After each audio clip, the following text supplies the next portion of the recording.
नन्ही परी और खौफनाक भेड़िया। बहुत दूर ऊंचे ऊंचे पहाड़ों के दरमियान एक हरा भरा खूबसूरत जंगल था। इस जंगल में लंबे दरख्त, रंग बिरंगे फूल, मीठे पानी के चश्मे और चहचहाते परिंदे थे। सुबह के वक्त सूरज की रोशनी पत्तों पर पड़ती तो पूरा जंगल सोने की तरह चमकने लगता। इस जंगल में हर तरह के जानवर मोहब्बत से रहते थे। एक नरम दिल हाथी, दादा हाथी, एक प्यारी हिरनी, शरारती बंदर, अक्लमंद उल्लू, तेज खरगोश और बहुत से परिंदे वहाँ रहते थे। लेकिन इसी जंगल के अंधेरे हिस्से में एक खतरनाक और जालिम भेड़िया रहता था, जिसका नाम काला भेड़िया था। वो किसी को खुश नहीं देख सकता था। जंगल के सब जानवर उससे डरते थे। एक रात जोर की बारिश हुई, बादल गरज रहे थे और हवा तेजी से चल रही थी। अचानक सुबह के वक्त हिरनी ने एक अजीब सी आवाज सुनी। ये कैसी आवाज है? हिरनी आहिस्ता आहिस्ता झाड़ियों की तरफ बढ़ी। वहाँ एक छोटी सी नन्ही बच्ची नरम पत्तों पर लेटी रो रही थी। बच्ची बहुत ही प्यारी थी। उसकी बड़ी बड़ी आंखें थीं, गुलाबी गाल थे और वो गुलाबी कपड़े में लिपटी हुई थी। इतने में दूसरे जानवर भी आ गए। कितनी नन्ही और प्यारी है। हम इसे अकेला नहीं छोड़ सकते। दादा हाथी ने मोहब्बत से कहा, आज से ये बच्ची हमारी जिम्मेदारी है। सब जानवर खुश हो गए। जानवरों ने मिलकर परी की देखभाल शुरू कर दी। परिंदे उसके लिए नरम नरम पंख लाते, हिरनी उसे दूध पिलाती, बंदर उसे हंसाने के लिए करतब दिखाता, खरगोश उसके लिए फूल तोड़कर लाता। नन्ही परी आहिस्ता आहिस्ता बड़ी होने लगी। पहले वो सिर्फ मुस्कुराती थी, फिर वो हाथ हिलाने लगी, फिर घुटनों के बल चलने लगी। जब भी वो हंसती, पूरा जंगल खुशी से भर जाता। एक दिन काला भेड़िया दूर से परी को देख रहा था। वो गुस्से से बोला, सब जानवर इस बच्ची से मोहब्बत करते हैं।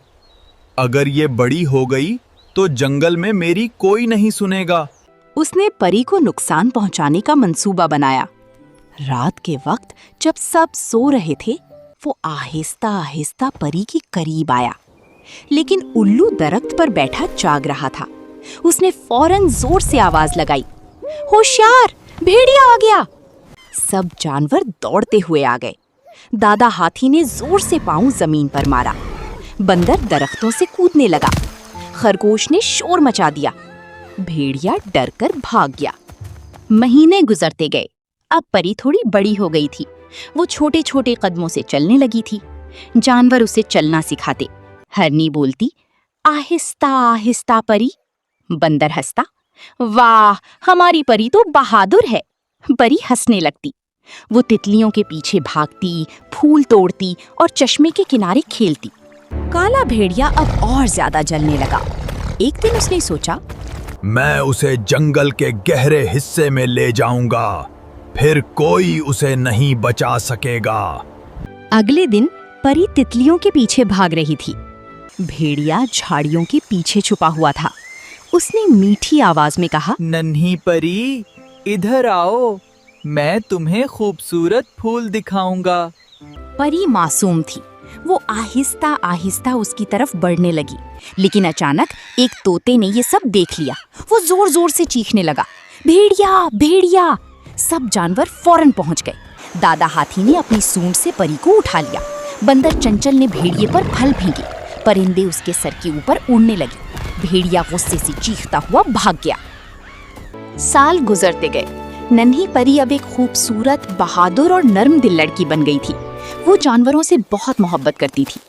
एक रात काला भेड़िया बहुत गुस्से में था। उसने कहा, आज मैं किसी भी कीमत पर परी को खत्म कर दूंगा। वो चुपके से परी के करीब आया, लेकिन उसे मालूम नहीं था कि जानवर पहले ही उसकी चाल समझ चुके थे। उल्लू ने सबको खबरदार कर दिया था। जैसे ही भेड़िया आगे बढ़ा, अचानक बंदर ने ऊपर से जाल गिरा दिया। भेड़िया फंस गया। दादा हाथी ने गुस्से से कहा, तुमने बार बार हमारी बच्ची को नुकसान पहुंचाने की कोशिश की। सब जानवर इकट्ठे हो गए। भेड़िया डर गया। वो बोला, मुझे माफ कर दो, मैं दोबारा कभी ऐसा नहीं करूंगा। दादा हाथी ने कहा, अगर तुम वाकई बदल जाओ तो जंगल में रह सकते हो, लेकिन किसी को नुकसान नहीं पहुंचाओगे। वो आहिस्ता से बोला, परी, मुझे माफ कर दो। परी मुस्कुरा अगर दिल से अच्छे बन जाओ तो सब माफ हो जाता है। उस दिन के बाद जंगल में हमेशा अमन और खुशी रही। सबक: मोहब्बत, इत्तेहाद और मेहरबानी सबसे बड़ी ताकत हैं। जो दूसरों की हिफाजत करते हैं वही हकीकी बहादुर होते हैं।